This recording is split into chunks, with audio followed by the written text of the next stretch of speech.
No vídeo de hoje nós iremos ver 5 filmes e 2 animes e mangás que têm a temática do imperialismo, e eu tenho certeza que após assistir você vai compreender muito melhor esse período histórico e essas obras em questão. Porém, antes aqui eu quero fazer a chamada. Eu sou o André Gussi e esse é o Entreter e Conhecer. E assina a lista aí deixando aquele joinha maroto no vídeo ou se inscrevendo no canal. Agora, sem mais delongas, vamos para o vídeo de hoje?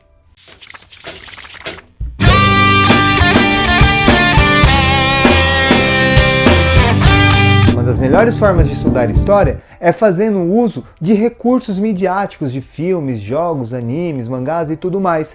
Dessa forma, você consegue enriquecer um pouco mais sua cultura e compreender melhor esses temas aqui expostos. E essa é a grande luta que eu faço em sala de aula ou aqui no canal, tentando unir o entretenimento e o conhecimento. Ganhou o nome do canal agora, hein?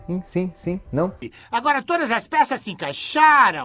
Tema esse que eu já fiz um vídeo aqui explicando quais são os principais conceitos do imperialismo. Deixarei um link aqui caso você queira conferir. Agora, vamos aqui seguir para o primeiro filme dessa nossa lista. E o primeiro filme é A Liga Extraordinária. Um filme assim de super-heróis, um tanto quanto lado B, com uma visão assim bem despretensiosa. Se você assiste, a primeira vez que eu assisti quando moleque, me chamou a atenção ali que eles estavam no século XIX, porém eu não sabia a grandiosidade do contexto histórico que ele estava ali por detrás e o que o filme já mostra.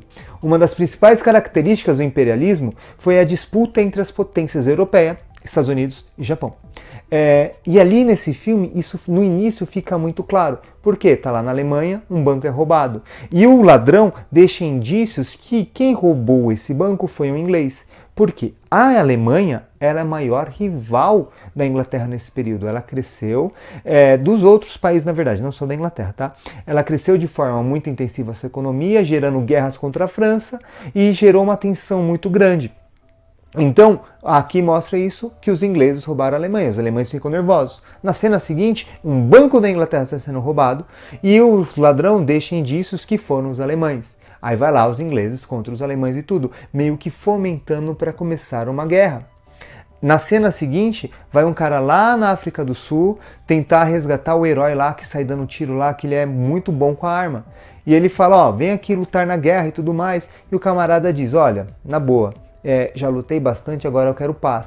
E ele solta a seguinte frase, se você não for a lutar nessa guerra, essa guerra virá até você. O que ele está querendo mencionar aqui? Essa disputa, que é no período chamado de paz armada, que os países eles não estavam entrando em guerra, mas estavam se armando como tal. E qual que foi a consequência depois desse imperialismo? Primeira Guerra Mundial. Então ele está falando o quê? Que se ele não evitar esses conflitos que ali está ocorrendo, ocorrerá uma guerra em escala mundial. Se você está fugindo da guerra, tu não conseguirás fugir. Em seguida, eles vão montar uma equipe de heróis para conseguir capturar esse vilão e evitar uma possível guerra. Bom, eles conseguem um sucesso lá no filme e tudo mais, porém eles não conseguiram evitar a guerra, porque a Primeira Guerra ocorreu. Bom, mas enfim, agora vamos aqui para o nosso segundo filme. A segunda obra que eu trago aqui é Sherlock Holmes. E o que eu quero trazer aqui sobre o imperialismo dessa obra é a questão do grande uso da tecnologia e do método científico. O Holmes, ele é puramente isso. E o Watson também, que é o médico, né? Eles são pura ciência.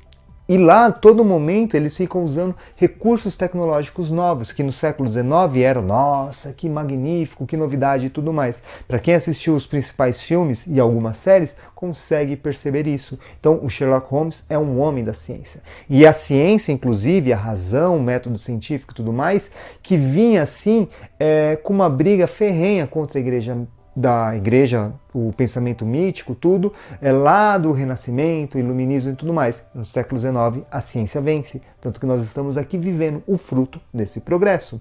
E de fundo, nessa obra aqui, nós podemos também perceber aquela disputa entre os países imperialistas, das potências europeias, porém não é o mote principal da história. E também tem a questão da conquista deles de outras regiões, porque aqui no primeiro livro de Sherlock Holmes, mostra que o Dr. Watson ele está voltando da Índia Índia, que é um domínio inglês, ele fica doente e tudo mais, e é nesse momento que ele fica doente, desempregado, e ele vai ter que dividir um quarto com uma pessoa que nada mais é o Sherlock Holmes. E aí começa a parceria dos dois, meu caro Watson. Bom, agora nós vamos para a nossa terceira obra. Agora nós vamos falar sobre o filme Dance, que retrata um padre belga, baseado em fatos reais inclusive, que ele é considerado um padre rebelde. Então ele regressa à sua cidade, que é na Bélgica, e ele percebe um grande nível de desigualdade social. Então o imperialismo está atrelado à Revolução Industrial e tudo mais, e a Revolução Industrial gera a desigualdade social muito forte. E ele vai vivenciar isso, ele vai se colocar contra.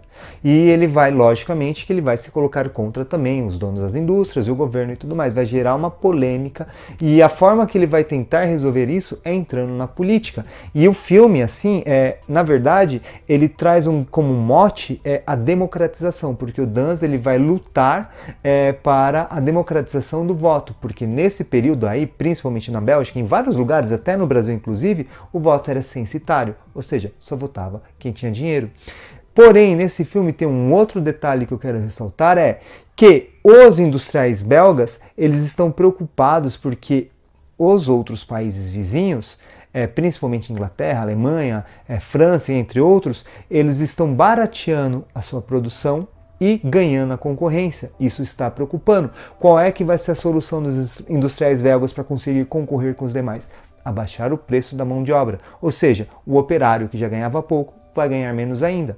E, logicamente, isso vai intensificar a desigualdade social. E como quarto filme aqui eu quero trazer A Volta ao Mundo em 80 Dias, que é uma adaptação do livro de Júlio Verne. Tanto o livro eu adorei, é muito bom, e a adaptação para mim também é magnífica. Eu adoro o Jack Chan, sou fã de primeira linha dele, e ele conseguiu fazer uma adaptação. Não é igual, tá? Tem suas diferenças, porém é muito bom. E a gente consegue ver essa questão do imperialismo. Dois motivos, duas coisas. Primeiro, o domínio dos países europeus fora de seus lugares e a influência que esses países têm. Porque o que acontece? Quando o Passepartout e o... Agora me fugiu o nome do personagem principal, mas enfim. Quando os dois eles saem da Inglaterra e eles vão para tentar dar a volta no mundo, eles passam na Turquia, na Índia, em outros lugares, e a Inglaterra influencia diretamente, principalmente na Índia. Ou seja, na China também tem uma certa influência. Ou seja, o que isso quer dizer? Que os países ingleses já estão dominando, certo? E porém aqui tem uma outra coisa fundamental nesse filme que ajuda a entender o período do imperialismo, que é o desenvolvimento de tecnologia, da comunicação e do transporte. Aqui eles já conseguem, por exemplo, mandar um telégrafo na Inglaterra e chegar primeiro do que as pessoas na Índia, depois na China e assim vai. E também a forma de transporte, porque o mote inicial do filme antes, para se dar uma volta ao mundo, você levava quase um ano, até mais, e as pessoas morriam, tinham doenças e tudo mais. E no início ali, foi uma aposta entre cavaleiros ingleses, no qual era possível dar a volta em 80 dias. E duvidaram e tudo mais, eles provaram que não, que é possível. É Phileas Fogg, lembrei do nome do ator principal.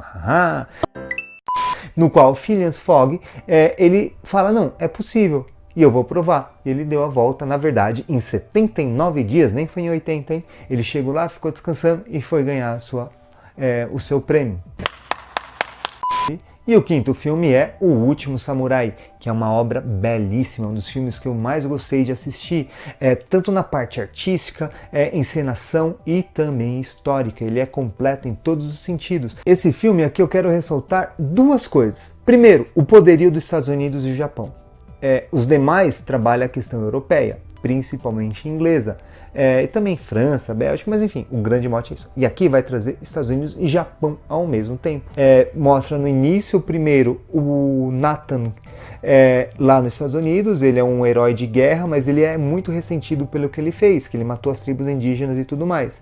E depois ele é contratado para ir no Japão para lutar contra os samurais que estão impedindo que o governante assuma o início da era Meiji, lá, a Revolução Meiji, né? Então, mostra como que Estados Unidos e Japão no século XIX já estão se formando uma grande potência. E isso daí, tanto que esses países vão participar ativamente das guerras posteriores e também hoje são as maiores economias mundiais. Basta ver o PIB, a colocação de tecnologia e tudo mais. No entanto, aqui tem outra coisa bem escancarada no filme, que é uma característica do imperialismo chamado a missão civilizadora. O que seria isso? Que o europeu, o homem branco, desenvolveu a civilização, desenvolveu a tecnologia, e isso tem que se espalhar para o mundo. No entanto, eles não saíram pedindo opinião. Você concorda com isso? Você quer ter essa civilização aqui? Você quer ter esse desenvolvimento? Eles simplesmente chegando. Não deram espaço de diálogo. Se você é contra, já era. E como é que mostra no início? O Nathan, ele lutando contra os indígenas. Porque tem a expansão para o oeste nos Estados Unidos. Dá para trabalhar esse tema, inclusive. Tá lá a expansão para o oeste, porque os Estados Unidos precisam de terra para crescer tanto na agricultura quanto na indústria. Só que os índios estão ali. E os índios, se eles cederem a terra para os Estados Unidos, eles perdem a moradia e a forma de vida. E eles têm que lutarem. E lógico, se você vai lutar, vai uma guerra, vem os soldados. E o Nathan, ele percebe que ele não está lutando contra os soldados e tudo mais. Ele está matando famílias. Sei lá, dizimaram. Quase um holocausto. Eu diria que sim, foi pior do que o holocausto dos nazistas. Porque os judeus ainda sobreviveram. Mataram 10 milhões e tudo mais. Ali não, mataram muitos indígenas. E a mesma coisa está acontecendo no Japão. Porque os samurais ali, eles foram contra essa modernização. Alguns samurais, lógico. E eles precisavam contratar um exército. Na verdade, pessoas para treinar o exército japonês para lutarem contra esses samurais. E olha que interessante, gente, o Japão nesse início, mesmo tendo armas de fogo, eles tiveram uma dificuldade tremenda para vencer os samurais apenas com espadas e arco e flechas. Tanto que é a grande história. E aí eu deixo uma pergunta a você. Você que assistiu esse filme ou pretende assistir, a questão é, quem será que é o último samurai? É a grande surpresa do filme. E agora nós vamos falar sobre o nosso primeiro anime, que é as Crônicas de Kenshin, ou no Brasil conhecido como Samurai X.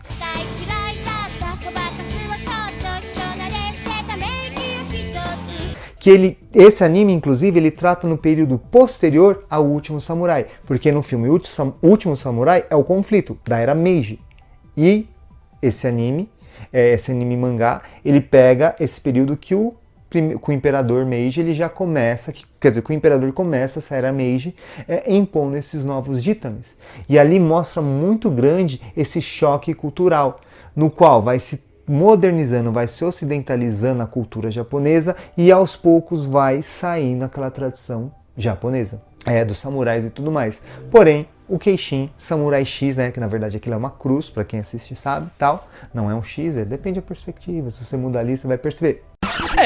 Ele se viu contra do que ele fez, ele lutou do lado do imperador e tudo mais, e ele se coloca contra e mostra que também a personagem principal, a personagem lá, fugiu o nome dela, que sempre está do lado do Kenshin, desculpa gente, vou ver se eu coloco o nome dela aqui, que agora deu branco mesmo. Mas essa personagem em si, ela tem um dojo que foi herdado do pai dela, e os alunos estão saindo. Tudo bem que vai ter um caso com uma pessoa que falou que usou o nome do pai dela e tudo mais, mas isso mostra essa troca. Não precisamos mais lutar, não precisamos mais empunhar uma arma. Agora nós temos outras preocupações. Isso aqui vai mostrar esse choque cultural após a imposição da Era Meiji no Japão.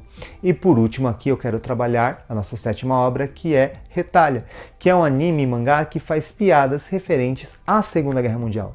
Só que vira e mexe, eles voltam no passado e explicam outros fatores ali que levaram às grandes guerras. Eles voltam na primeira e no período do imperialismo. Chega até antes, explicando de Roma, Império Sacro Romano Germânico, Renascimento e tudo mais. Porém, eles fazem muitas paradas no período do imperialismo, fazendo de forma satírica isso.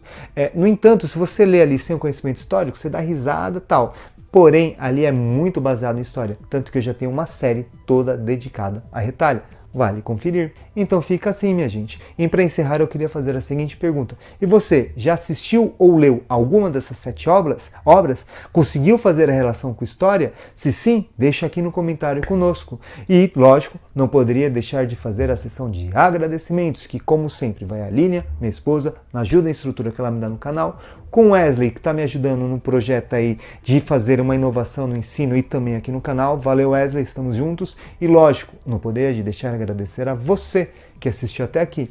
Muito obrigado e até a próxima!